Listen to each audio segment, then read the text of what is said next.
Барлығына сәлем, сіздермен бірге Абукино арнасы. Бүгін мен сіздерге қысқа метражды фильм «Сеульские городские легенды. Зубные черви» фильмін қысқаша айтып беретін боламын. Видео басталмас бұрын лайк пен подписация кнопкасын басып кетейікші. Бұл сіздер үшін бірнеше секундтық іс, ал мен үшін үлкен мотивация.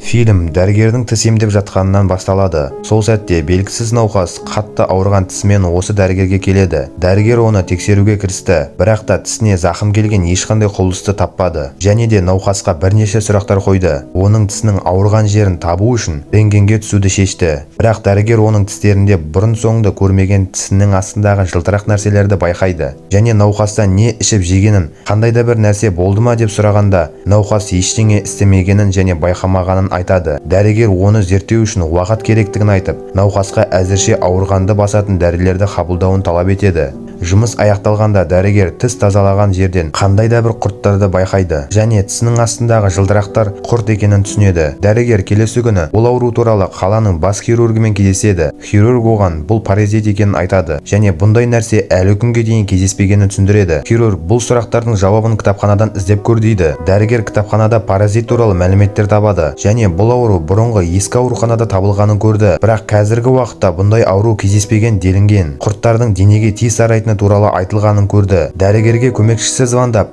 кешегі науқас қайтадан келгенін, тезірек келуін сұрайды. Дәрігер барғанда оның тісіне укол салып, кеспекші болады. Науқасқа бұл аса қауіпті деп қозғалмауын өтінеді. Тісінің етін әрең дірілеп кесіп, оның құрттарын алады. Ал науқас қатты дірілдеп, құрттар оның миын толығымен басқарып алады және зомбиға айналған науқас дәрігердің мойнынан тістеп жарақат қалдырады. Сосын көмекшісіне шабуыл жасайды. Дәрігер арғы бөлмеге барып, мойнындағы қанды ұстап, құрттардың таралғанын көреді және тісіндегі құрттарды сезген ол тісін тесе бастайды. Соңында көмекшісінің зомбиға айналғанын көрген ол өзі де зомбиға айналып кетеді. Осымен қысқа метражды фильм аяқталды. Егер ұнаса, лайк басып, төменде комментарийге ой-пікірлеріңізді жазып кетіңіздер. Менің арнамнан шығатын видеоларды жіберіп болмас үшін подписация кнопкасын басып, қоңыраушаны қосып қойыңыздар. Сіздермен бірге болған Абукино арнасы, келесі кездескенше.